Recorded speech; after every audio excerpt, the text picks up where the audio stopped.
जज़ाकल्लाह खैरन। अस्सलाम वालेकुम एंड वेलकम टू बारान रहमत। मैं हूँ सिद्रा इकबाल और आज अल्हम्दुलिल्लाह 28वां रमज़ान मुबारक, यानी ये चंद ही रोज़ और उसके बाद हमारी ज़िंदगी अपने मामूल पे आ जाएगी और ये अफजल बरकतों वाला रहमतों वाला महीना हमसे रुखसत ले लेगा। आजकल के ये अयाम हमारे लिए मुश्किल तो ज़रूर हैं, क्योंकि कहीं ना कहीं हम ये महसूस कर रहे हैं कि वक्त कितनी तेज़ी से गुज़र रहा है, वक्त की बरकत नहीं है, और फिर वो तमाम चीज़ें जिसका हम गोल बनाते हैं और कहते हैं कि हमें ये पाना है, ये चीज़ें करनी हैं, वो हमारे लिए मुश्किल होती चली जा रही हैं। ऐसा लगता है कि शाम कब सुबह होती है और सुबह कब शाम होती है कुछ पता ही नहीं चलता। लेकिन इसके बावजूद मैं पर्सनली ऑब्ज़र्व करती हूँ कि जिस तरह की रौनक हम बाज़ारों में, अपनी शाहराहों पे, अपने शहर में देखते हैं राइट बिफोर ईद, इस दफ़ा ऐसा लगता है कि कुछ रौनकों में कमी है। और इसकी क्या वजह बनी है, ये हम आपसे जानना चाहेंगे। क्या हम वाकई इस वक्त परेशान हैं अपने अखराजात और माली हालात को देख के, या फिर हमें लगता है कि रौनकें और खुशियाँ मनाने का एक इससे भी बेहतर तरीका है जिसमें सिंप्लिसिटी हो, सादगी हो, इसको चीज़ों को हम देख कर बाँटें। ये एक अहम सवाल होगा जो आज मैं अपने तमाम मेहमानों के सामने रखूँगी, क्योंकि हमारा आज का जो सब्जेक्ट है, जो टॉपिक है, वो सिंप्लिसिटी के हवाले से है। इस्लाम हमें बार बार सादगी अपनाने की तलकीन करता है, और कल की गुफ्तगू में भी आखिर में ये इशू निकल के सामने आया कि फिर सेलिब्रेशन का हमारे लिए, हमारे नज़दीक क्या मायने हैं, दीन हमारी कैसे रहनुमाई करता है। क्या हम चीज़ों को सेलिब्रेट ना करें, अपनी सेलिब्रेशन से पहले क्या अपने इर्द गिर्द के लोगों को देखें, क्या मसावात इख्तियार करें। लेकिन अगर अल्लाह किसी को किसी से ज़्यादा नवाजे तो फिर उन नेमतों का शुक्र किस तरह बजा लाएं। या हम इस बात पे थोड़ा सा गिल्टी फील करते हैं, मायूस फील करते हैं, उन चीज़ों को इस्तेमाल करते हुए हमें कहीं ना कहीं होता है कि कहीं ये रयाकारी के ज़ुमरे में ना आ जाए। तो ये वो मामलात हैं जो कहीं ना कहीं हमारे जहनों को उलझाते हैं। और इस महीने में है जब हम अपने कॉल पे, अपने फेल पे, अपने हालात पे एक नज़र डालते हैं, रिफ़्लेक्ट कर रहे होते हैं, तो ये सवालात भी हमारे सामने आए हैं। और यकीनन यही वो प्रैक्टिसेस हैं जिसको लेकर हमने अब आगे साल में भी चलना है। जो रेजोल्यूशंस आपके अंदर आई हैं और इसके साथ साथ जो अच्छी आदतें आई हैं, अगर आपने नमाज की पाबंदी करना शुरू कर दी है, अगर आपने झूठ बोलना छोड़ दिया है सिर्फ इस बात से कि भाई मैंने रोज़ा रखा हुआ है तो झूठ बोलना तो बनता ही नहीं है, यही हुक्म, यही अहकामात पूरे साल के लिए भी हैं। सो इसलिए कोशिश कीजिए कि जो आपने अच्छी आदतें अपनाई हैं उनको आप पूरे साल अपने साथ लेकर चल सकें।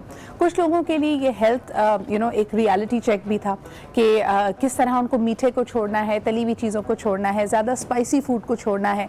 तो अगर ये आप अपनी ज़िंदगी में कर पाए हैं, बहुत अहम है कि इनको आप अपने साथ लेकर चलिए। इसी के साथ अब बढ़ते हैं प्रोग्राम के अगले पार्ट की तरफ, और मैं आपको बताती चलूँ कि हमेशा की तरह हमने एक ख़ास रिपोर्ट, एक खुसूसी रिपोर्ट आपके लिए तैयार की है। आज की ये रिपोर्ट हतीम के हवाले से है। जिन लोगों को हज बैतुल्लाह करने की या उम्रे पे जाने की सादत हासिल हुई है, आप जानते हैं कि काबे के करीब, बहुत ही करीब, एक सेमी सर्कल की तरह की एक दीवार मौजूद है और इसको हतीम कहा जाता है। और अगर आप अक्सर देखें तो वहाँ पर रश बहुत होता है, मकाम इब्राहिम से बहुत ये करीब है और लोग इसमें ख्वाहिश जाहिर करते हैं कि इसमें वो नवाफिल अदा कर सके। इसकी हिस्ट्री क्या है, इसका बैकग्राउंड क्या है, आज आपको ये बताते हैं। कहा यह जाता है कि हतीम का एक और नाम हिजरे इस्माइल भी है और कुछ रिवायात के मुताबिक हज़रत बीबी हाजरा और हज़रत इस्माइल अलैहिस्सलाम की क़ुबूर भी इसी अहाते में मौजूद हैं। हज़रत बीबी आयशा से ये रिवायत है कि उन्होंने हुज़ूर अकरम सल्लल्लाहु अलैहि वसल्लम के सामने ये ख्वाहिश जाहिर की कि वो काबे के अंदर नवाफिल अदा करना चाहते हैं। तो जो वाक़े का मफ़हूम है वो कुछ इस तरह से है कि हुज़ूर अकरम सल्लल्लाहु अलैहि वसल्लम ने उनका हाथ पकड़ के उनको हतीम में लेके आए और कहा कि यहाँ पे नवाफिल पढ़ने का सवाब बिल्कुल ऐसा ही है जैसे तुमने काबे के अंदर नमाज अदा की हो। फिर उन्होंने इस वाक़े की भी थोड़ी सी तशरीह की और हज़रत बीबी आयशा से ही रिवायत है कि उन्होंने हुज़ूर अकरम सल्लल्लाहु अलैहि वसल्लम से ये दरियाफ़्त किया कि या रसूल अल्लाह, क्या कभी ऐसा भी वक्त था कि हतीम एक्चुअली काबा के अंदर हुआ करता था? तो इसकी भी हुज़ूर अकरम सल्लल्लाहु अलैहि वसल्लम ने बिल्कुल इसको कहा, इसको पॉजिटिव में, अफर्मेटिव में इसका जवाब दिया कि वसाइल की कमी के बायस इसको काबे से अलग कर दिया गया, यानी काबे के ये बाहर वाक़े है, लेकिन एक वक्त ऐसा भी गुजरा है जब ये अहाता भी काबे के अंदर ही मौजूद था। तो आइए आपको दिखाते हैं।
हम सबको ये सादत दे कि हम इंशाअल्लाह ताला बैतुल्लाह की ज़ियारत भी करें, वहाँ पे उम्रे की, हज की सादत हासिल करें।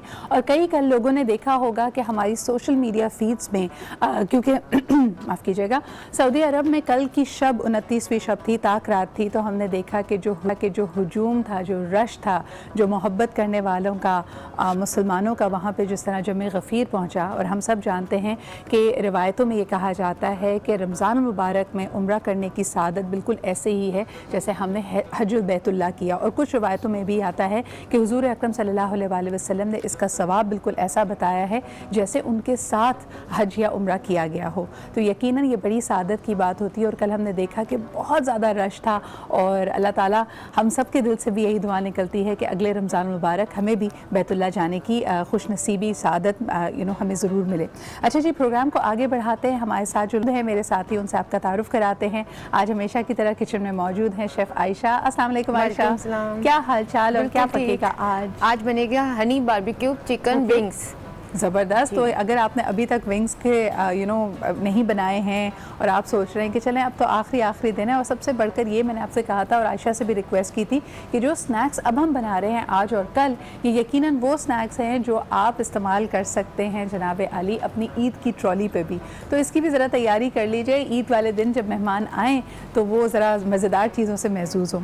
इसके अलावा जी हमारे साथ मौजूद हैं सना ख्वानी और नात ख्वानी के लिए अली नकवी साहब। बहुत बहुत शुक्रिया अली आपकी भी यहाँ पे मौजूदगी का। और अब प्रोग्राम को आगे बढ़ाएंगे यकीनन, और आपसे हम नातिया कलमात भी सुनेंगे। लेकिन अगर सबसे पहले मैं आपसे रिक्वेस्ट करूँ दुरूद पाक या बुर्दा शरीफ के लिए, और उसी के साथ फिर हम ब्रेक की तरफ बढ़ेंगे। वापस आते हैं तो फिर एक नात भी आपसे सुनेंगे। बिस्मिल्लाह कीजिए।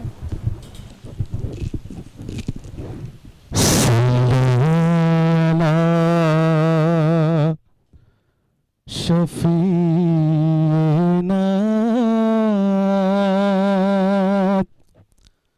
सल्ली अला मुहम्मदिन सल्ली अला शफीना सल्ली अला मुहम्मदिन।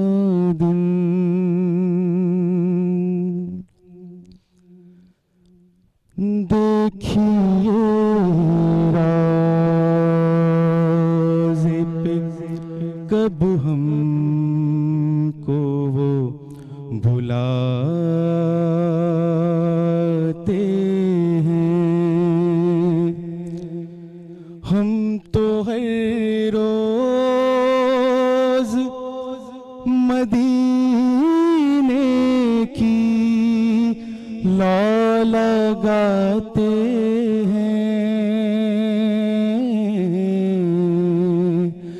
देखिए रोज़े पे कब हमको वो बुलाते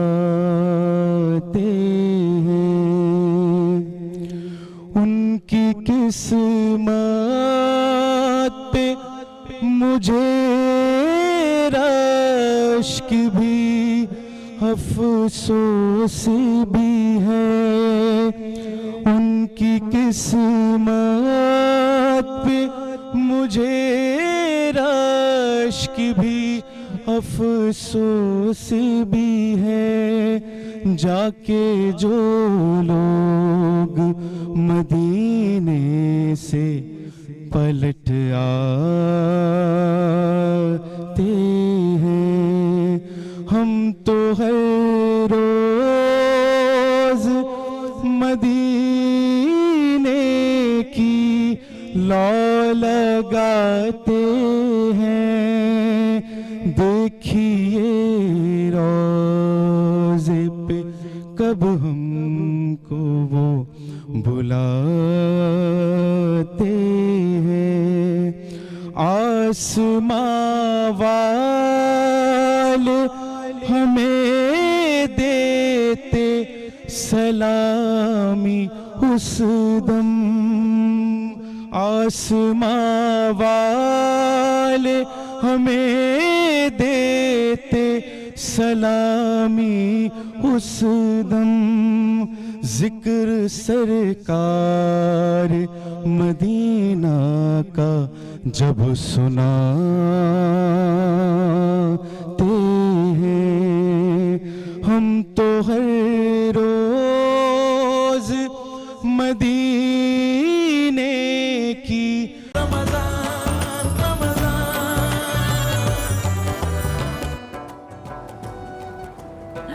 वेलकम बैक। आप देख रहे हैं बाराने रहमत। और चाहे कोई ईद त्यौहार हो या फिर आप कहें कि कोई ऐसा मौका हो, जिस तरह हमने पूरा महीना इसका एहतमाम किया रमज़ान मुबारक का, ख़वातीन को कभी छुट्टी नहीं मिलती। मुझे लगता है कि सारी रौनकें, सारा एहतमाम अगर आप देखा जाए घरों का, ख़ास तौर पे अगर आपको घर में एक तब्दीली लगे, अगर आपको लगे कि कोई त्यौहार आया है और पता चलना चाहिए, चाहे वो पकवानों की महक से हो या घर की सजावट से हो, या जो आप कहते हैं कि उमूर ख़ानदारी में दूसरी चीज़ें जो आती हैं कि जिन लोगों की शॉपिंग करनी है, है, बच्चों की तैयारियाँ करनी हैं, ये तमाम रौनकें घर की खातून खाना से ही होती हैं। और यकीनन आज यही बात करना चाहेंगे कि अब ये जो 2-3 दिन रोज़ हैं, रमज़ान का मरहला तो गुजर गया उनके लिए, लेकिन ख़वातीन की तैयारियाँ इस वक्त रूज पे हैं।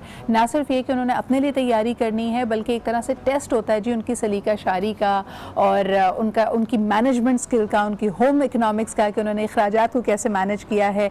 क्या आखिरी दिन भी वो परेशान है कि उन्होंने दर्जी ने कपड़े नहीं दिए। कोई ना कोई घर का बुजुर्ग उनको ज़रूर ये बात कहेगा कि ये तैयारियाँ तो पहले करने वाली थी, तुमने अपना टाइम सही तरह से मैनेज नहीं किया।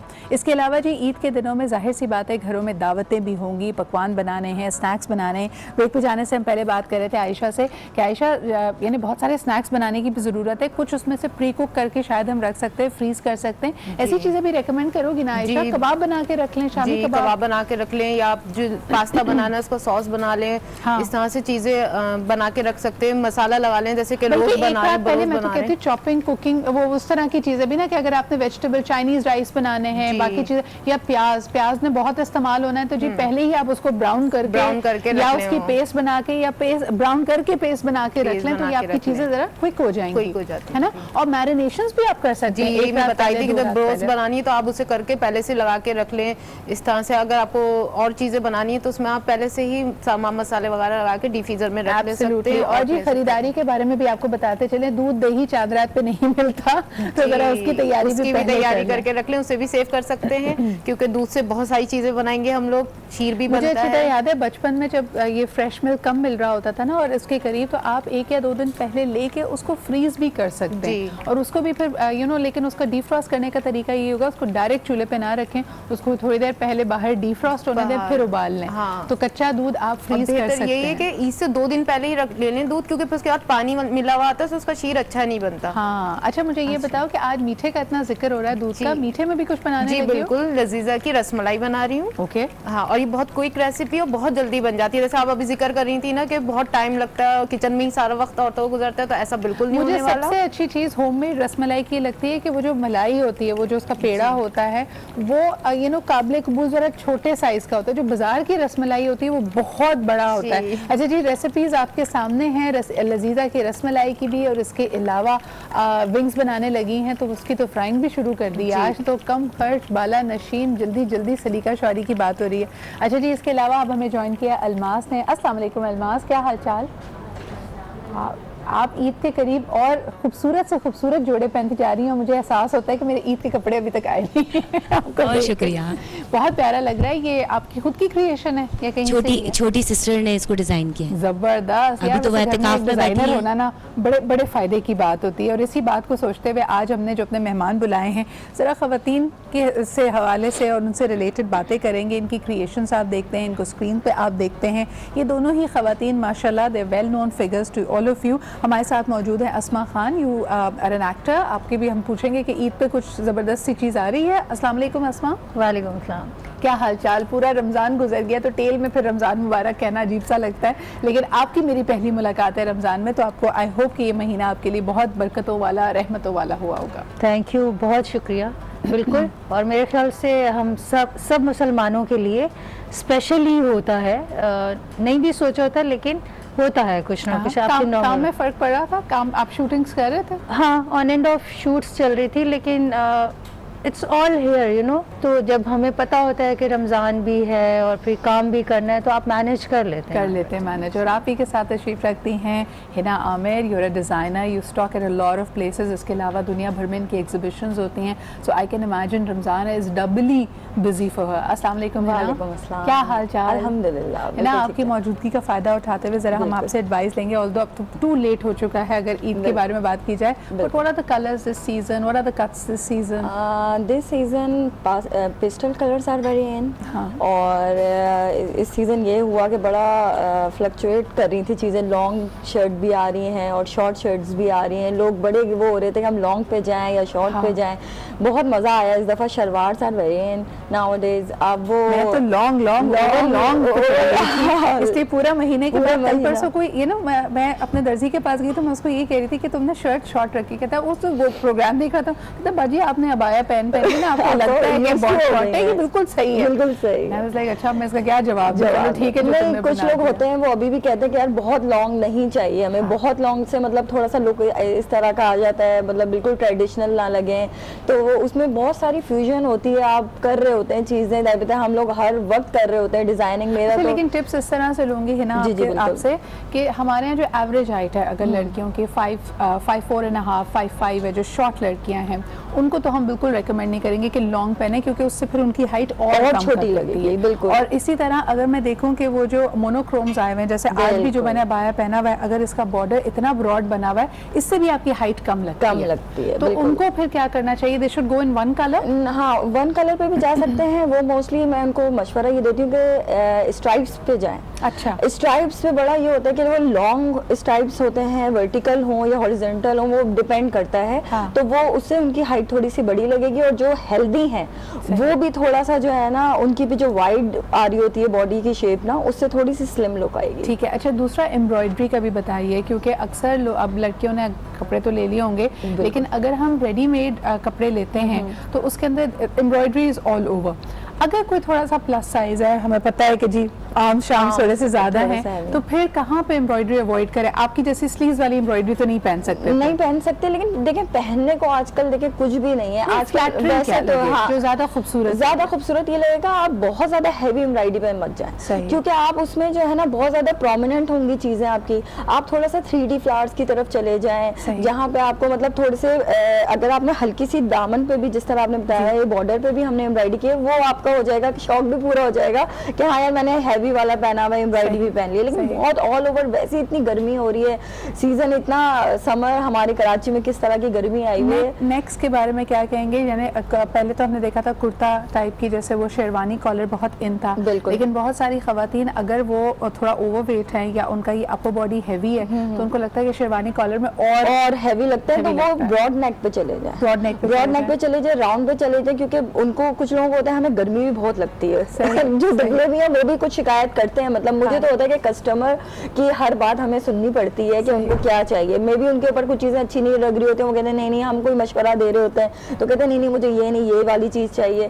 तो ये डिपेंड करता है। अगर मैं तो कहूँगी उसमें थोड़ी सी ना आपकी ये चीज भी ब्रॉड लगती है, शेरवानी कॉलर, और उसपे ना आप थोड़ा सा डीप ना वी नेक ले लें, लेना चाहें, तो बहुत ईजी है, उसमें गर्मी में आपको फील नहीं होगा। अच्छा, मुझे बताएं, पिछले सीजन तो बहुत कोल्ड शोल्डर चला था, जिसमें वो एक खिड़की यहाँ एक खिड़की यहाँ अभी चल रही है या नहीं चल रही है? कुछ लोग पहन रहे हैं, ऑफ शोल्डर पहन रहे हैं, क्योंकि गर्मी की वजह से, और आपका थोड़ा सा लुक अच्छा आता है अगर ट्रेंडी सा। मुझे डांटती ना, हम खैर मैं तो पहनती नहीं, लेकिन फिर वो कहते हैं ये स्लीव्स में रोशनदान बनाया है ना, खानदान में तो अगर आपने फैमिली डिनर पे ये लंच पे पहना है तो अलमास कोई ना कोई तो मजाक उड़ाएगा कि क्या कपड़ा कम पड़ गया था, क्या किया है। तो इस तरह की बताते हैं क्या करे, पता है उसमें पल्स की एक लाइन इस तरह की आप लगा लें, वो आपका थोड़ा सा ढका हुआ भी लगेगा, बहुत ज्यादा प्रोमिनेंट भी नहीं होगा, आपका शौक भी पूरा हो जाएगा। ठीक से छुपते भी नहीं,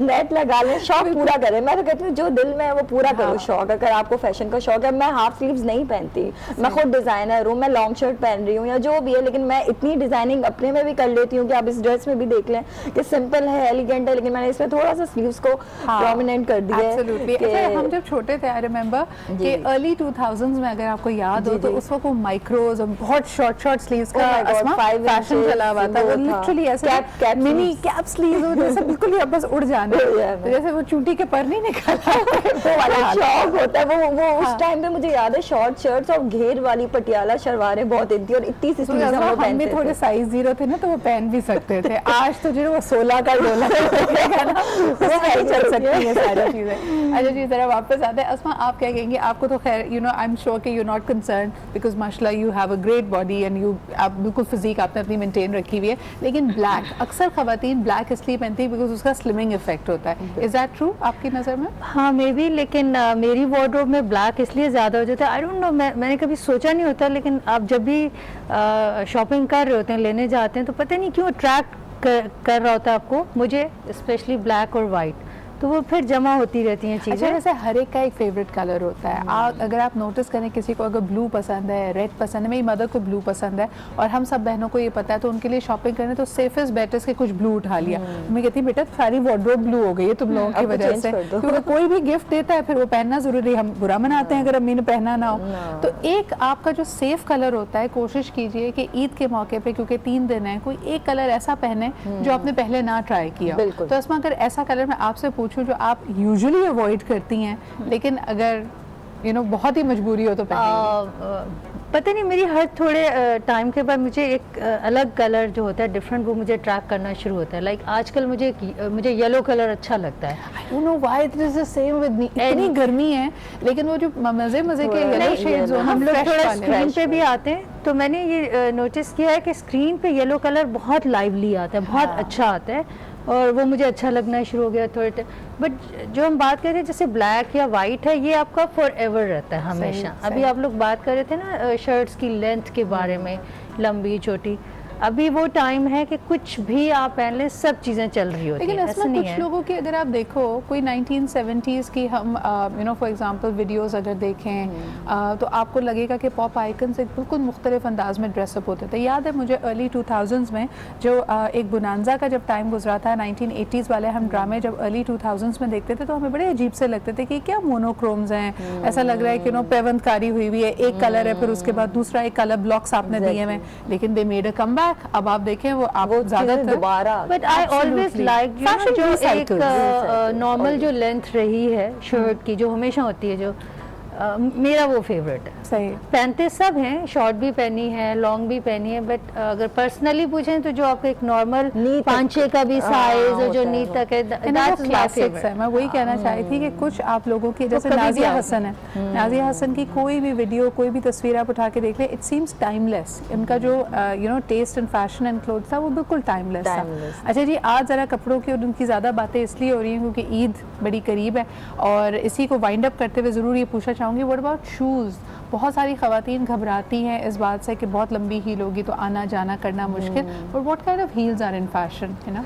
लेकिन देखें, डिपेंड करता है, अगर आप पार्टी वेयर पहन रहे हैं तो पार्टी वेयर का हील्स तो आपको स्मार्ट लुक देता है। आप ब्लॉक्स इन है, किटन हील्स इन है, आप क्या रेकमेंड पम्प्स इन है बहुत ज़्यादा, ये थोड़ी सी हाई स्टेलिटोज टाइप जो हील होती हैं वो बहुत इन है, लेकिन थोड़ी सी मैं कहूँगी कि बिल्कुल फ्लैट पे मत जाए। आप 4 इंच की ना लें, 3 इंच की ले लें, 2 इंच की ले लें, लेकिन उससे स्मार्ट इफेक्ट आएगा। चाल ही नहीं आती, वो कहते पहनने होने का मजा ही नहीं आता जब तक आप लोग हील ना पहने, क्योंकि मैं भी मतलब वर्किंग वुमेन हूँ, हम भी इतनी जगह जा रहे होते हैं, हमने भी फ्लैट्स निकाले होते हैं और इधर जाना है उधर जाना है, लेकिन जब पार्टी वेयर हो, पार्टी है या पार्टी वेयर के साथ आपने लिया, मतलब लॉन के साथ भी अगर डे टाइम पार्टी है, आपने थोड़ा सा अच्छा सा उसको डिजाइन किया हुआ है, लॉन का ही सूट, उसके आप हील्स पहन लें। अच्छा, वैसे ये आपने बड़ी ज़बरदस्त टिप दी है। अगर ख़वातीन गर्मियों से बहुत परेशान है, फिर सी बात है बच्चे हैं, मेहमानों का आना, किचन में भी आपने जाना होगा, तो आप बिल्कुल ठंडे ठंडे लॉन कॉटन के बिल्कुल कपड़े बनाएं, सिर्फ उसको एक्सेसराइज आप कर सकते हैं। दुपट्टे की जरा डिटेलिंग कर लें या फिर आप अपने शूज इस तरह के कर लें, खुद सा पहन लें, ट्रेडिशनल अगर आपका दिल चाह रहा है। और एक चीज जो मैं सबको रेकमेंड करती हूँ कि शाम के वक्त जो हम कहते हैं ना दावत होगी तो हमने तैयार होना है, वो ना कीजिए। एक घर का अच्छा सा लॉन का जोड़ा जरूर बना ले ताकि ईद तो लगे ना सुबह सुबह तैयार। अच्छा, वैसे do you get ready first thing in the morning? नहीं, आप शाम वालों में से? हाँ बिल्कुल सही कह रही हैं। अच्छा नहीं, मुझे तो होना पड़ता है, मेरे हस्बैंड बिल्कुल रेडी होते हैं और वो मैंने अपनी मदर के घर जाना होता है। कुछ घरों में बड़ा ये सेट पैटर्न है कि जैसे ही ईद की नमाज के बाद आएंगे, नाश्ता होगा, तैयार बिल्कुल, और तैयार, और ईद भी नहीं मिलती, हमारे घर में मना हो जाती है, ईद नहीं देंगी जब तक तैयार नहीं हो। अलनास, आपके यहाँ क्या होता है?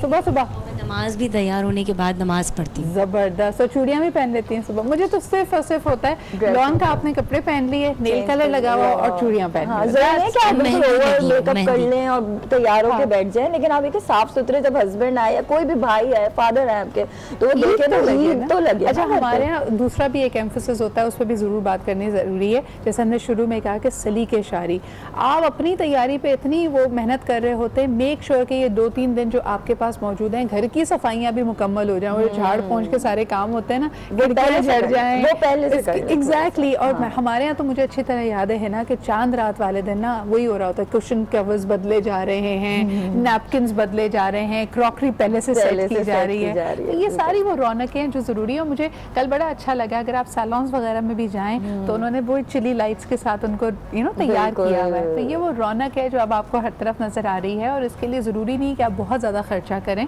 और सलीके शारी के लिए ख़ास तौर पे बहुत ज़्यादा आपको पैसे खर्च करने की ज़रूरत नहीं। ज़रूरी नहीं कि आपके कुशन कवर्स, आपके पर्दे, आपके गिलाफ और आपके ब्रेड स्प्रेड्स बिल्कुल नए हों और आप उस पर बॉम्ब पैसे का खर्च कर दें।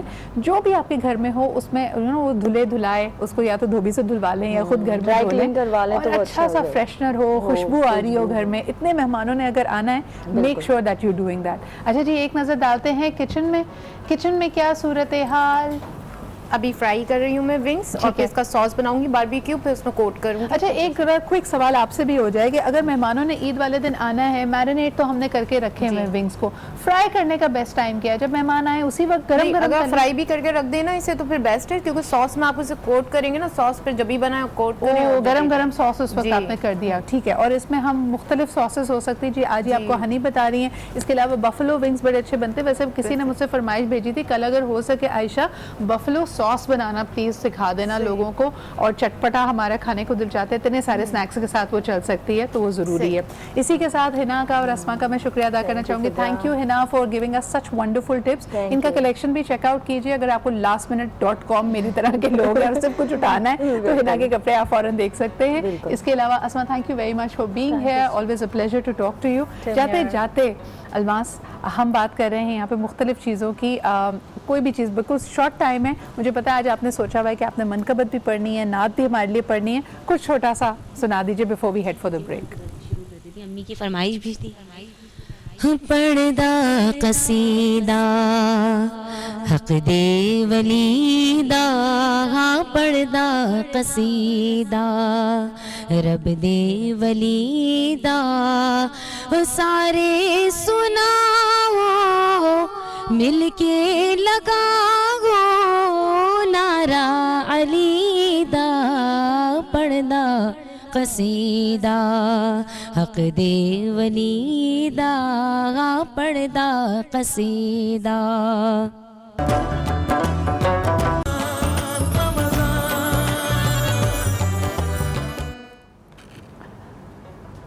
Welcome back. आप देख रहे हैं बारान रहमत, और ये अक़ीदत के रहमत के जो चंद रोज़ चंद अयाम हमारी खुशनसीबी से हमें मिले हुए हैं उन्हीं पे गुफ्तगू हो रही है। यकीनन यहाँ पे बहुत सारी दुनियावी कामों में आप मसरूफ़ भी हो गए होंगे, घर की सजावट है, बच्चों की तैयारियाँ हैं, बच्चों की एक अलग एक्साइटमेंट होती है ईद के लिए, और यकीनन आपकी अपनी भी तैयारियाँ। लेकिन इन तमाम चीज़ों से भी बढ़कर जो एसेंस ऑफ रमज़ान और ईद है उसको हमें नहीं भूलना चाहिए, और इसी बात को हम कंटिन्यू करेंगे। नूर भाई, यहाँ पे एक सवाल मैंने प्रोग्राम की आज शुरुआत में किया था कि सेलिब्रेशन और खुशी मनाने का हमारा दीनी मामला क्या है। यानी दीन में हम हर जब चीज़ को दरमियाना रवि की बात करते हैं तो लोग यही अक्सर कहते हैं कि भाई शादी ब्याह का मामला हो, सालगिरह को लोग कह देते हैं कि जी गैर इस्लामी है, इसको मनाना, केक काटना।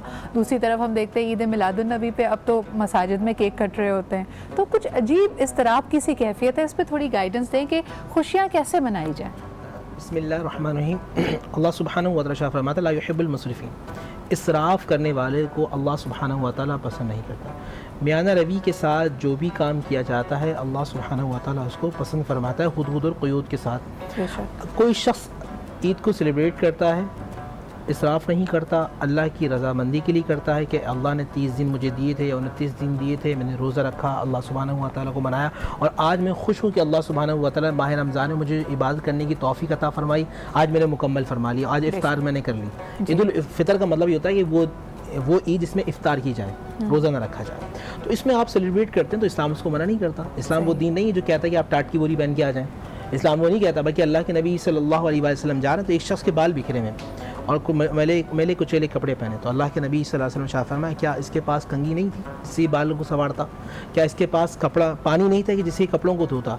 अल्लाह जमीन युहिब्बुल जमाल, अल्लाह खूबसूरत है, खूबसूरती को पसंद फरमाता है। हमारी असल में एक अजीब सा कॉन्सेप्ट किया था। फिर आपने जो बात की, मन तशब्बह बिक़ौमिन फ़हुवा मिन्हुम औ कमा क़ाल अलैहिस्सलातु वस्सलाम, जो कौम जिस कौम की मुशाहबत करती है वो कौम उसके साथ शुमार की जाती है। सही। ये ज़रूर रखिएगा, अगर आप यहूद व नसारा के अंदाज़ को अपनाते हैं तो शरीयत इसको पसंद नहीं करती। आप अपने अंदाज़ को अपनाते हैं, जो मिल्लत इस्लामी का अंदाज़ है, शरीयत उसको पसंद करती है। आप कितना महंगा भी सूट पहनते हैं, इस्लाम इसको नापसंद नहीं करता।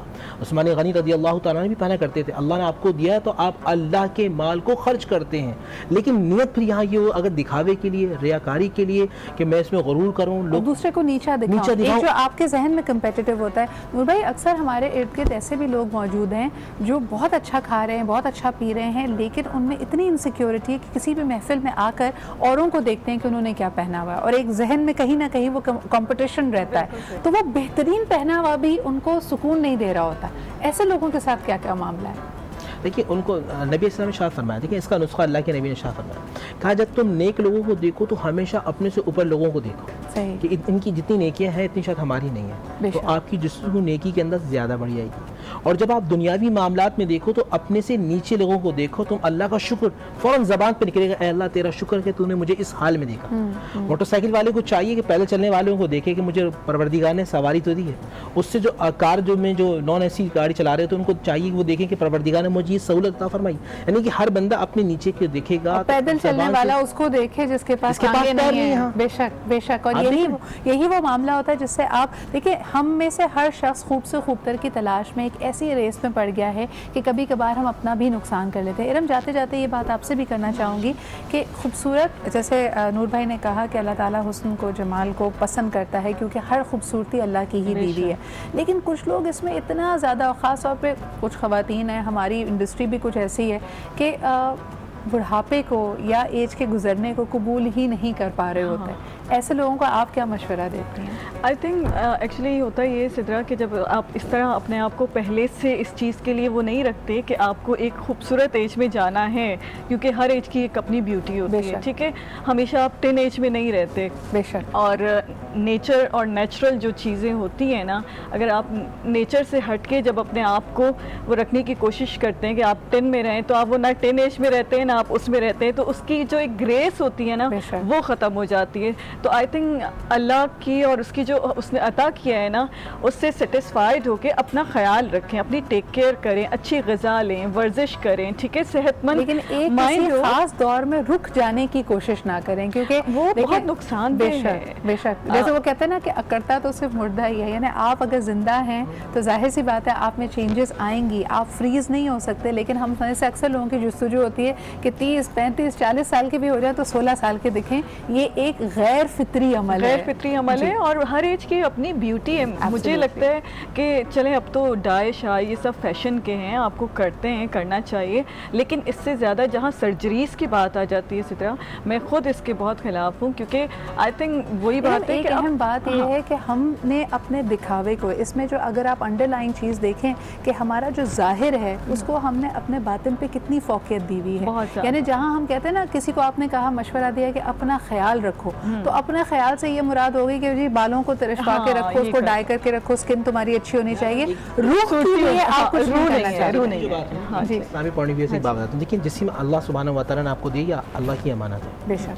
इस तरह बहन ने बात की कि कोई सर्जरी, खूबसूरती की सर्जरी करवाता है, अपने जिस्म को कट लगवाता है, तो शरीर इसको नापसंद करता है। बिल्कुल सही, यानी कि ये अल्लाह सुब्हानहू व तआला की फितरत के खिलाफ जाते हैं। और जो भी फितरत के खिलाफ जाए, इसी के साथ थोड़ी सी एडिशन करना चाहूँगी, आजकल टीनेजर्स में, यंगस्टर्स में लोग इसको मायूब भी नहीं समझते, आजकल बड़ा फैशन है जी टैटू बनवाने का, नाजायज़ हराम है। अल्लाह के नबी सल्लल्लाहु अलैहि वसल्लम ने सख्त से नापसंद फरमाया। और जिस शख्स की मौत हो गई, कब्र में नबी इस्लाम तशरीफ़ लाएंगे, मुझे ये बताइए, अल्लाह के नबी ने आपसे अगर चेहरा फेर लिया तो आपकी तो हमेशा के लिए नहीं। लेकिन अगर कुछ लोग उसमें कहते हैं कि अब तो हर तरह का फैशन है ना, किसी आयत का तर्जुमा भी खुदवा लेते हैं, नाम भी, ये नहीं, हर चीज़ नाजायज़। अच्छा। जिस्म के अंदर किसी भी किस्म का टैटू किसी भी तरीके का बनवाना नाजायज़ है, हराम। आई थिंक इसी नोट पे मेरे ख्याल में बहुत अहम नुक्ता था, और मैं चाहती भी थी कि कभी इसको करें, क्योंकि अच्छा ये भी लोग कहते हैं इरम कि एडिक्शन है, अगर आपने एक टैटू बनवाया तो एक पे फिर इक्तफा नहीं होता, फिर आपका हाथ पैर आप कलरिंग बुक ही बन जाते हैं। एक छोटा सा एक्सपीरियंस आपके साथ वो करती हूँ, मैंने कभी भी एक्रेलिक नेल्स नहीं किए, मैं आउट ऑफ कंट्री कोर्स करने गई हुई थी, तो मुझे उसमें वो लगवाने पड़े, क्योंकि मुझे वो देखना था, सीखना था टेक्निक्स के लिए।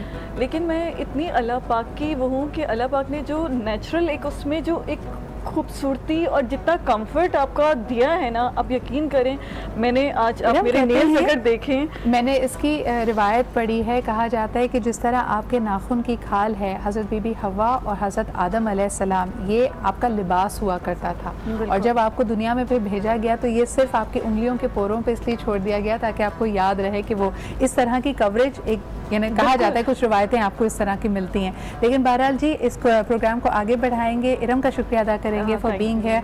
Very important tips. अपना ख्याल ज़रूर रखें, लेकिन सिर्फ ज़ाहिर का ख्याल नहीं रखें, अपने दिलों को भी साफ़ करें अपनी रूह की अफजाइश के लिए। और जिस तरह कहा जाता है कि दिलों को सुकून सिर्फ अल्लाह पाक के कलाम से और अल्लाह का जिक्र करके मिलता है, ये कुरान हकीम में दर्ज किया गया है। तो इन चीज़ों पर भी ज़रा आप गौर कीजिए। अब जी एक छोटा सा ब्रेक लेते हैं, ब्रेक के बाद हाजिर होंगे। हमारे साथ रहिए, देखते रहिए बारान रहमत।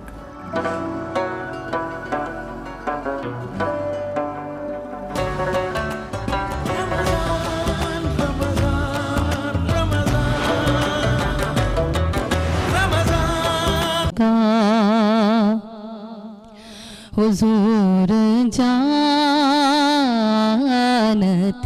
हैं जो हो चुका है, जो होगा, हुजूर जानते हैं। तेरी अता से खुदाया हुजूर जानते हैं। बरोज़े हश्र शफाअत करेंगे चुन चुन कर के हर गुलाम का चेहरा हुजूर जानते हैं कि हर गुलाम का चेहरा हुजूर जानते हैं। तेरी अता से खुदाया हुजूर जानते हैं। कहाँ है अर्श मुअल्ला हुजूर जानते हैं। सुभान अल्लाह, जज़ाकल्लाह। अब हमारे साथ मौजूद हैं इरम फ़ातिमा, सना ख़्वानी के फ़राइज़ अदा कर रही थी। ये सआदत आपने हासिल की, बहुत बहुत शुक्रिया यहाँ मौजूद होने का। हम बात कर रहे थे सेलिब्रेशंस के हवाले से, खुशियों के हवाले से। यकीनन पाकिस्तान में, बरसग़ीर में, इस ख़ित्ते में अगर देखा जाए तो कोई भी खुशी अधूरी लगती है जब तक कोई बहुत खूबसूरत से पकवान, अल्लाह ताला की नेमतें उसमें शामिल ना हो। तो एक नज़र डालते हैं जी शेफ़ आयशा की काविशों पे, क्या बन चुके तैयार हो चुका है? तैयार हो चुका है। रसमलाई बनाई है आज और हनी ग्लेज्ड विंग्स बनाए हैं। विंग्स की रेसिपी जी मौजूद है आपकी स्क्रीन पे भी, थोड़ी देर में आपको दिखाते हैं। ये बहुत अच्छा सॉस आखिर में डाली है, तो मैं अभी यही बता रही थी कि मैरिनेट करके रख लें इनको, फ्राई उस वक्त करें जब मेहमान आ जाएं। नहीं, फ्राई भी करके रख लें। फ्राई भी करके हाँ, बस आप जो है सॉस बनाए, इसमें हमने बारबेक्यू सॉस लिया था, केचप डाला था, ब्लैक पेपर डाला था, सॉल्ट डाला था, और साथ हमने जिंजर पाउडर डाला था और उसमें से कोट कर लिया था, और साथ ऊपर ग्रीन अनियन डाल दिया। अच्छा मुझे बताओ, हनी कब डलता है? हनी भी डाला था, फिर सॉस में डाला था। और हनी कितनी इकसाम अब मौजूद है आयशा, क्या कहोगी? थोड़ा डार्क वाला हनी या जो लाइट कलर का, उसकी जरा खूबसूरती ज्यादा आती है ना? बिल्कुल सही। और रसमलाई भी, रसमलाई हाँ लजीजा की हमने एक पैकेट बनाया था और इसमें 1 दर्जन से ज्यादा बन गई हैं। 1 दर्जन से ज्यादा? जी बिल्कुल। तो अच्छा, इसका भी एक फॉर्मूला होता है। What shape do you prefer? Rasmalai में रसगुल्ला जो होना चाहिए वो गोल होना चाहिए, या तुम्हें चपटा वाला ज्यादा अच्छा लगता है? गोल तो कबाब की तरह का होता है, वो दूध में रह के फिर ज्यादा वो बड़ा भी छोटे साइज का बना है, क्योंकि वो अपने डबल से डबल साइज ले लेता है। अच्छा, 4 गुना बढ़ जाता है। जी 4 गुना। ठीक है जी, थैंक यू सो मच। और उसके बाद इसको पिस्ताशियो और आमंड से गार्निश भी किया गया है। लजीजा की रसमलाई ने, लजीजा की तमाम ही डिजर्ट्स मिक्सेस ने आसान कर दिया है। तो जी अगर आप समझते हैं कि रोज रोज नई डिश नहीं बन सकती मीठे में, तो ये आपकी मुश्किलों को हल कर देगा। Thank you Ayesha for always being such a help in the kitchen. अच्छा जी, अब आगे बढ़ते हैं। अभी हम थोड़ी देर पहले शब जायज़ा का जिक्र कर रहे थे, यानी जब शवाल का चांद नज़र आ जाता है, शवाल की पहली तारीख हो जाती है, तो हम ज़रा मशगूल हो जाते हैं अपने दुनियावी कामों में, दर्जी के पास भागना, घर की चीज़ें, दूध ले आओ, दही ले आओ, बच्चों ने कहा चूड़ियाँ, मेहंदी कर लो। लेकिन ये रात इसका अपना एक बहुत ही मोतबर एक इसकी जगह है, और यकीनन जिस तरह नूर भाई ने कल भी कहा कि इसकी मिसाल बिल्कुल ऐसी है कि पूरा महीना आपने काम किया और जब उसकी उजरत मिलनी है, जब उसका चेक मिलना है, तो आप मौजूद ही नहीं है। नूर भाई, चेक पे बड़ा जोर है वैसे आज, क्या बात है? दुआ करते हैं अल्लाह ताला जो मुलाजमीन ने पूरा महीना काम किया है, अल्लाह ताला रमज़ान की बरकत से उनको चेक मिल जाए। और वो हदीस मुबारक भी तो है ना, यानी मजदूर का पसीना खुश्क होने से पहले, यानी बेशक एसी चल रहा, पसीना तो हमने बहाया है ना, बेशक ऐसी मेहनत पे असर है सारा मामला। जो पसीने की बात की अल्लाह के नबी सल्लल्लाहु अलैहि वसल्लम, देखिए अल्लाह के नबी की एक बात कैसी ज़बरदस्त है कि इस ज़माने के लिए बिल्कुल लोग कह सकते हैं कि भाई आप तो एयर कंडीशन में बैठे हैं, अल्लाह के नबी ने कहा मेहनत का मामला है। बेशक बेशक। अच्छा, और इस मेहनत को क्योंकि काम इस तरह के सर्विसेज हैं, कई दफ़ा गर्दाना भी नहीं जाता, लेकिन भाई जिसका जो हुनर है, अल्लाह ताला ने जिसको जो टैलेंट दिया है, जो उसका जरिया माश है, जो उसका रोज़गार है, उसको वही डिग्निटी, वही वैल्यू मिलनी चाहिए। जो अपने मुलाजमीन पर इस महीने या जो कॉन्ट्रैक्ट जिनके साथ किया होता है उन पर अपनी रहमत को वसी करता है, अल्लाह सुब्हानहू व तआला उस पर अपनी रहमत को वसी कर देता है। और भाई इसमें वैसे एक सवाल है, जिस तरह कहा जाता है कि बहुत सारे साहिब हैसियत लोग, वैसे तो हर मोमिन की दिल की ख्वाहिश होती है कि रमज़ान मुबारक में हम हज उम्रा की सादत हासिल करें, बैतुल्लाह की ज़ियारत करें। अक्सर जो यानी साहिब हैसियत लोग होते हैं, जो सरमायादार होते हैं, जो सेठ साहब होते हैं, वो चले जाते हैं उम्रे पे, पीछे जो उनके मुलाजमीन होते हैं वो बेचारे इंतज़ार में होते हैं कि सेठ साहब आएँ तो फिर पैसे मिलें। ऐसे मामलात में अल्लाह ताला क्या आपकी इबादत को देखेगा या आपके दुनियावी यानी हुकूकुल इबाद की तरफ जो आपकी नज़र रही है? बहुत ज़्यादा जो देखिए कुरान मजीद फुरकान हमीद में 6666 आयात हैं, 500 आयात जो हैं वो फ़िक़ा से ताल्लुक़ है, नमाज से, रोज़े से, ज़कात से, हज से। बाकी 6100 आयात में अल्लाह ने मामलात पर बात की है, हुकूकुल इबाद पर बात की है। आप अल्लाह सुब्हानहू व तआला के घर चले जाते हैं और अल्लाह की मखलूक नाराज़ है, तो अल्लाह सुब्हानहू व तआला ऐसा हज और ऐसा उम्रा कबूल नहीं फरमाएगा कि आपने मुलाजमीन के हक़ दबा दिया, उनकी गर्दन दबा दी, उनके चेक्स रोक लिए, उनके चेक बाउंस हो गए, तो ये बड़ा अजीब मामला होता है। अल्लाह सुब्हानहू व तआला फिर ऐसे लोगों की इबादत कबूल नहीं फरमाता। मामले में थोड़ा सा हमें डर और खौफ रखना चाहिए रब का। और ठीक है, हमारे दिल में अपनी ख्वाहिशें होती होंगी, अपनी चीज़ें बना के रखी हुई हैं, लेकिन जो लोग आपसे मुंसलिक हैं, जो आपसे जुड़े हुए हैं, उनका ख्याल रखना आपकी अव्वलीन तरजीहात में होना चाहिए। अब जी ज़रा दोबारा आ जाते हैं शब जायज़ा की तरफ। क्या कहेंगे नूर भाई, उसमें अमलियात कुछ बता दीजिए, क्या करें? लोग कहते हैं चाँद देख कर तो 2 रकात नफल पढ़ लिए जाते हैं, लेकिन क्या ये भी जागने वाली रात है, पूरी रात जाग कर इबादत करने वाली रात है? देखिए बेसिकली ये चांद रात ना ऐद वफ़ा की रात है। आज मुझे अपने आप से अहद करना है कि मैंने जो 30 दिन बुराई को बुराई समझा, अच्छाई को अच्छाई समझा, मैंने झूठ से, गीबत से, बल्कि गीबत तो होती नहीं, गीबत इंटरनेशनल कॉन्फ्रेंस होती है, उससे मैं बचा, मैं बहतान से बचा, इल्ज़ाम तराशी से बचा, मैंने दिल में किसी के लिए बुराई नहीं रखी, मैंने हमेशा अच्छा टाइम, अच्छा सोचा, अच्छा बोला, अच्छा करा। तो आज रात में हमें सोचना है कि बुरा सोचेंगे नहीं, बुरा बोलेंगे नहीं, बुरा करेंगे नहीं। इस रात में अपने आप से अहद करना है कि जो हमने 1 महीना अल्लाह ने जो प्रैक्टिस का महीना दिया था, पूरे 11 महीने इस पर अप्लाई करेंगे। जब अप्लाई करेंगे तो अल्लाह सुब्हानहू व तआला की रहमतें आपकी शामिल हाल हो जाएंगी और आप अल्लाह की रहमत से जुड़े रहेंगे। एक मसला ये होता है कि जैसे ही शैतान तो आज़ाद होता है, इंसान भी ना अपने अंदर से आज़ाद हो जाता है कि जी बस अब हमने रोक अपने ऊपर लगाई, रिजर्व किया होता है, उससे हम सारे बंद टूट जाते हैं। अब जैसे कोई बोले ना, अरे भाई रमज़ान में झूठ नहीं बोलो, तो 11 महीने में झूठ बोलना जायज़ हो जाता है? नहीं, बल्कि आप एहतराम कर रहे हैं। तो ये चीज़ अपने दिल में रखें। देखिए हर मुसलमान के दिल में खौफ होता है, किसी के दिल में ज़्यादा होता है, किसी के दिल में कम होता है। और जिस तरह इंडिकेशन दी जाती है, कई लोगों ने ये मान लिया है, तसव्वुर को यकीन बना लिया है, जब ताक़रातें शुरू होती हैं 21वीं शब, 23वीं शब, 25वीं शब, हम बहुत एहतमाम करते हैं, लेकिन क्योंकि ज़्यादा इशारे या लोगों को एक आम फहम समझा जाता है कि 27वीं शब ही शायद लैलतुल क़द्र है और उसमें ख़त्म कुरान भी होता है, तो उसके बाद ऐसा लगता है कि हम ऑटोमेटिकली ईद मोड में चले गए। यानी आज 28वां रोज़ा है, अल्हम्दुलिल्लाह आज की रात ताक़ रात है। याद रखिएगा अल्लाह सुब्हानहू व तआला ने इतनी रातें अता फरमाई कि तुम किसी रात में भी जाग लो, मैं तुम्हें बख्श दूंगा। मेरी मेरी बरकत है, तुम आ तो जाओ, मैं तुम्हें बख्श ना दूं तो फिर कहना। फिर आज की रात भी मिस हो गई तो फिर कल की रात लैलतुल जायज़ा। मतलब रब चाह रहा है, बंदा नहीं चाह रहा। जब तक हम जिंदा हैं रब चाह रहा है, जब इंसान मर जाता है, कब्र में चाहता है, फिर बंदा चाहता है, फिर अल्लाह नहीं चाहता, क्योंकि इंसान को अल्लाह ने इंसान को मोहलत दी होती है। नूर भाई, एक वैसे आपने क्योंकि बात की है, मैं उस दिन भी पूछना चाह रही थी, हमने यहाँ पे सूरह अल-मुनाफिकून की आयत की जब तिलावत की तो उसकी तशरीह में, उसकी तर्जुमे में ये लिखा था कि इंसान जब मर जाएगा तो अल्लाह से मोहलत मांगेगा कि अगर मुझे दुनिया में वापस भेज दिया जाए तो मैं सदका दूँ। तो यहाँ पे सदक़े की जो अहमियत है वो उजागर होती है। यानी उन आयात में ये नहीं लिखा कि इंसान वापस आके नमाज़ पढ़ना चाहेगा, उम्रा करना चाहेगा, हज बैतुल्लाह करना चाहेगा। सदका इतना इम्पोर्टेंट कैसे है? देखिए, सदका लफ्ज़ सदक़ से सौद दाल क़ाफ, इसलिए सदका सादिक, सच्चाई पे। इंसान की सच्चाई होने की बुनियाद ये होती है कि इंसान को माल से बहुत ज़्यादा मोहब्बत होती है। तो जब वो माल अल्लाह की बारगाह में खर्च करता है तो मतलब ये होता है, परवरदिगार मैं तेरे साथ सच्चा हूँ, सही, मैं तेरे साथ तिजारत कर रहे हैं, तिजारत कर रहे हैं। बेशक उस्मान गनी रज़ी अल्लाह तआला के ज़माने में कहत आ गया और बहुत खतरनाक किस्म में कहत आया, और आपके ऊँट जो हैं वो शाम से लदे हुए आए। तो लोग आपके पास आ गए, कहा अभी मदीने के बॉर्डर पे आपके ऊँट क्रॉस नहीं हुए, हम आपको 5 गुना देते हैं। आपने फरमाया थोड़ा है।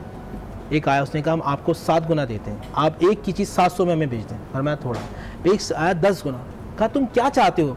कहा मैंने उस रब से तिजारत कर ली है कि जो एक का मुझे लाखों देगा। सुभान अल्लाह। तो जब आप अपने रब से तिजारत कर लेते हैं तो इस्तारा है कि कसरत के लिए लाख करोड़ जितना दे आपकी सोच नहीं। मौला अली का भी कौल है ना इसी हवाले से कि अपने नफ्स को, अपने ईमान को जन्नत से कम का सौदा अगर करोगे तो घाटे का सौदा है। यानी ये अपना ईमान बेचते हुए या कोई भी अल्लाह के हुक्म की नाफरमानी करने से पहले ये सोच लो कि तुम क्या गवा रहे हो। यानी आपको लगता है दुनियावी तौर पे चंद पैसे मिल रहे हैं, अभी आपकी ज़रूरत पूरी हो जाएगी, but what you are losing is far more. देखिए, आप हज करने जाते हैं, हज में भी माली मामला भी होता है, बदनी मामला भी होता है। अल्लाह की रज़ा के लिए जाएं, लोगों के इसी नहीं दिखाने जाएं कि आप नमाज़ पढ़ रहे हैं, लोग आपकी तारीफ़ कर रहे हो कि भाई ये कारी साहब भी हैं, ये हाफिज़ साहब भी हैं, तो फिर आप कहेंगे भाई मैं हाजी भी तो हूँ। सिर्फ रज़ा अल्लाह के लिए। तो क्या होता है, आपके हर कदम रखने पर, उठाने पर अल्लाह आपको 7 करोड़ नेकी अता फरमाता है। आप हज करने जाएं सिर्फ अल्लाह की रज़ा के लिए, कुछ नहीं कहें, सिर्फ मामला ये हो कि अल्लाह तू मुझसे राज़ी हो जा, तो हर कदम के बदले अल्लाह आपको 7 करोड़ नेकी अता फरमाएगा। इसी तरह कि आप अल्लाह की राह में खर्च करेंगे, कितना अता फरमाएगा आपका वहमो गुमान नहीं है। सही सही, और ये ही मामलात अपने रखने चाहिए। माल को अल्लाह की राह में खर्च करें, इससे बेहतर उसका हुसूल हो नहीं सकता। एक दफ़ा फिर मैंने कहा ज़रा करीब से, अनकरीब से आके चिकन विंग्स को देख लिया जाए। आखिरी दिन है और सब्र आजमा रहे थे बिकॉज इतनी ज़बरदस्त इसकी खुशबू आ रही है जी। तो ये चिकन विंग्स भी रेडी हैं, इसके अलावा रसमलाई भी रेडी है, और ये वो टिप्स हैं, ये आप इस्तेमाल कर सकते हैं जी अपने किचन ट्रॉली, अपनी ईद ट्रॉली के लिए। तो ये वो सारी रिकमेंडेशंस चल रही हैं, और इरम भी बड़े गौर से देख रही है हमारी चीज़ों को। इरम, ये बड़ी ज़बरदस्त स्नैक्स बन रही हैं यहाँ पे। अब क्योंकि आखिरी लम्हात हैं आज के प्रोग्राम के, नूर भाई बहुत बहुत शुक्रिया ये बताने के लिए कि ये 2 शबें कितनी अहम हैं, और ये जाते जाते ये टेल एंड पे भी इसका आप भरपूर इन रहमतों को समेट सकते हैं। आपकी आमद का यहाँ पर मौजूद होने का बहुत बहुत शुक्रिया। अलमास, वो कलाम जो हम सबके दिलों में इस वक्त है, और मेरे ख़्याल में ये हमें थोड़ा रंजीदा भी कर देता है कि रमज़ान हमसे रुखसत हो रहा है, लेकिन इससे ज़्यादा खूबसूरत तरीका नहीं होता रमज़ान को रुखसत करने का, इन दुआओं के साथ कि इंशाअल्लाह ताला अल्लाह ताला हमें फिर ये बाबरकत सआतें नसीब करे, रोज़े रखने की, इफ्तार और सहरी का एहतमाम करने की, अपनी बारगाह में हाजिर होने की, झुकने की। इसी दुआया कलमात के साथ आज का प्रोग्राम का इख्तिताम करना चाहेंगे। कल आपसे फिर मुलाकात होगी, अपना ख्याल रखें और दुआओं में हम सबको याद रखिए। क़ल्बी आशिक़ है अब पारा पारा, अलवदा अलवदा माहे रमज़ान, अलवदा अलवदा माहे रमज़ान, अलवदा अलवदा माहे रमज़ान। कल फ़तेह हिज्रो फ़ुरक़त ने मारा, अलवदा अलवदा माहे रमज़ान। तेरे आने से दिल खुश हुआ था, और ज़ौक़े इबादत